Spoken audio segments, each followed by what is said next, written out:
উনি সাংবাদিকতার এথিক্স ধরেছেন যে এটা সাংবাদিকতার কোন এথিক্সে পড়ে। Mirza Fakhrul, you are absolutely right, সাংবাদিকতার কোন এথিক্স এটা পড়ে না শুয়োরের বাচ্চা বলা। এখন there is a gap. I am not a journalist, number one. Number two, আমি কোন কৃত গোলাম না আপনার মতো। Number two. নাম্বার থ্রি, আমি একজন সচেতন বাংলাদেশি নাগরিক। আমি একজন ভুক্তভোগী নাগরিক, যে নাগরিক তার মৃত মা বাবাকে দেখতে পারে নাই। আমি ওই নাগরিক দেশের পক্ষে কথা বলার জন্য আমার মায়ের মুখে আমি শেষ পানিটুকু আমি তুলে দিতে পারি নাই, আমার বাবার মুখে শেষ পানিটুকু তুলে দিতে পারি নাই।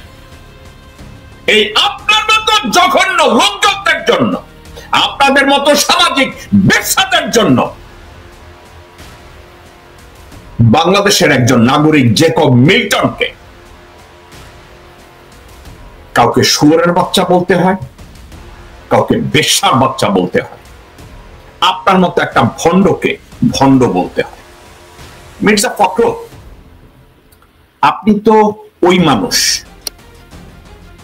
আপনি তো ওই একটা মানুষ, রাইট?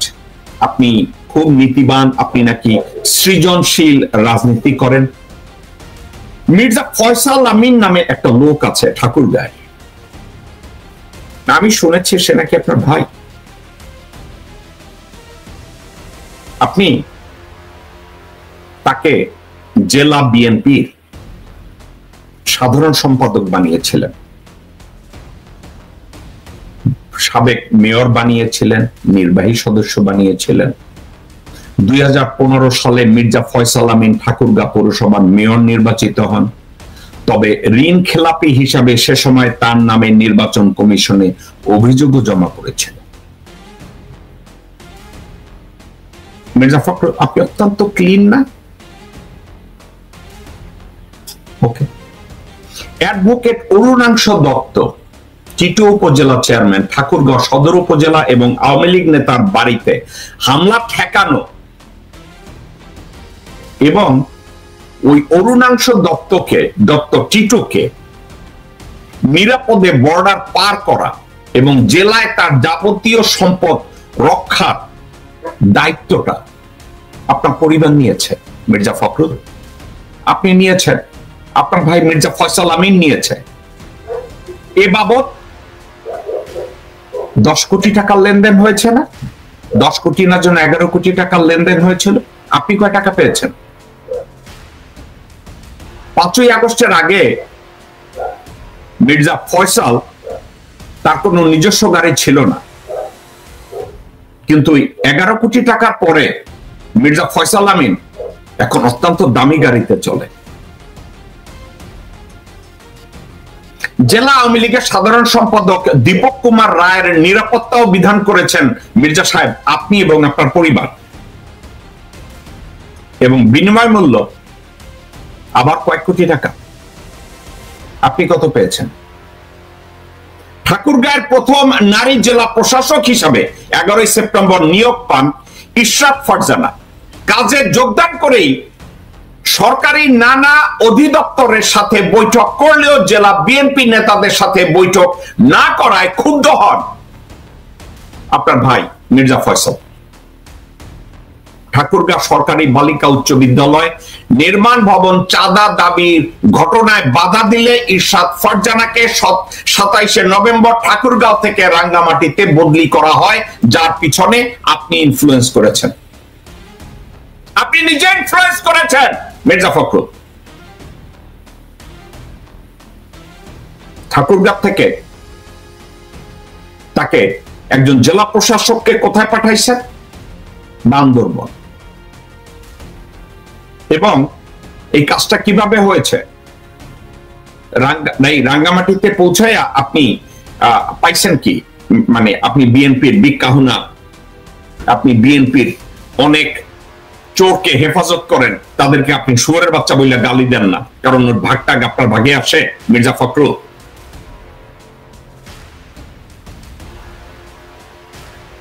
ঠাকুরগাঁ সরকারি বালিকা উচ্চ বিদ্যালয়ের ভবন নির্মাণের কাজ পাওয়া ঠিকাদার প্রতিষ্ঠানের কাছে 50 লাখ টাকা দাবি করে মির্জা ফয়সালের কর্মীরা।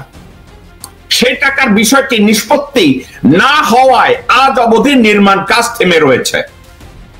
মির্জা ফখরুল, আপনি আপনার ভাইকে দিয়ে এগুলো করাচ্ছেন, তো এগুলো কি আপনার দায়িত্বের মধ্যে পড়ে? আপনি না একজন সজ্জন ব্যক্তি, রাজনীতিবিদ। ঠাকুরগাঁ সদরে সরকারিভাবে সুইপার কলোনি নির্মাণের জন্য টেন্ডারের মাধ্যমে কাজ পাওয়া ঠিকাদার প্রতিষ্ঠানের কাছেও বিপুল অঙ্ক চাঁদা দাবি করেছে আপনার ভাই এবং আপনার পরিবার। এছাড়াও প্রশাসন, ইউএনও, টিএনও এবং উচ্চ পর্যায়ে বিশেষ করে পুলিশ সুপারের কাছে যে কোনো কাজ বা মামলা সংক্রান্ত কাজে গেলে স্পষ্ট বলে দেয় কাজ হয়ে যাবে, কিন্তু মির্জার অফিস ঘুরে আসেন।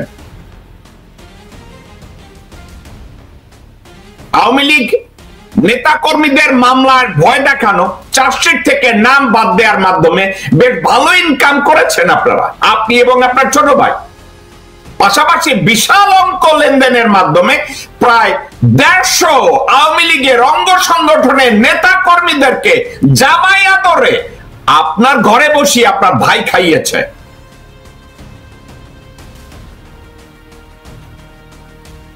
এই কিন্তু নিজ দলের নেতা কর্মীদের তোপের মুখে মানববন্ধন পরে, মানববন্ধনের মুখোমুখি হন আপনারা, যেটা পরবর্তীতে স্থগিত হয়।